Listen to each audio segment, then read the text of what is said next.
Hi friends, तो आज सुभद्रा योजना को लेकिन उपमुख्यमंत्री प्रभाती परिड़ा एक बड़ घोषणा करते कि कहते कि 3 थर महिला को मिल सुभद्रा टंका। तो ये कौन रही संपूर्ण अपडेट आसतु भिडियो ही जाना। सो भिडियो को बिना स्किप कर समस्त शेष पर्यटन देखा सहित भिडियो गोटे लाइक करूँ।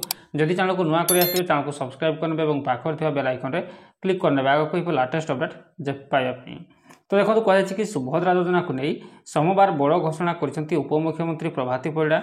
तो 2025 रे महिला को 3 थर सुभद्रा टंका मिलिबो बोली उपमुख्यमंत्री कहते।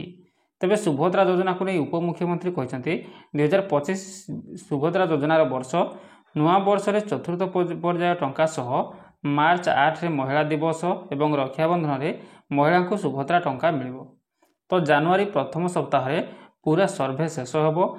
आज फील्ड रिपोर्ट आसीबो, सही अनुसार पदक्षेप निया जिवो। जेमिति एही योजनारू कहीं वंचित हेबे नाही सेथि प्रति गुरुत्व दिया जायछि। तेबे डिसेंबर 1 सुधा सुभद्रा रे मोट 1,05,36,612 आवेदन ग्रहण होइछि। आवेदन करथिबा योग्य हिताधिकारी को केउ कारण जोगु सेमानकर अर्थ ऑनलाइन जोगे पठा जाई पारि नाही से संपर्क रे अनुध्यान करा जाउछि। तो हिताधिकारी को सीधा सड़क अर्थ पठाइबारे रहउथिबा समस्या संपर्क रे अनुध्यान करने पाई अंगनवाड़ी कर्मचारी और बैंक मित्र आदि क्षेत्र स्तरीय जांच टीम कर्मकर्ता मानकु सेमानक पाखरे पहुँचे सचेतनता भित्तिक कार्यक्रम बढ़ाइबा को निर्देश दिया जायछि।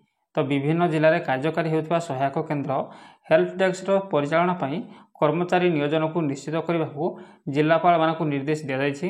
तेबे सुभद्रा संपर्कित आपत्ति अभियोग सीधा सड़क बा ऑफलाइन ग्रहण कले ताहाको सुभद्रा पोर्टाल रे अपलोड करा जिवो, जद्वारा एहार त्वरित समाधान पाई सहायक होबो।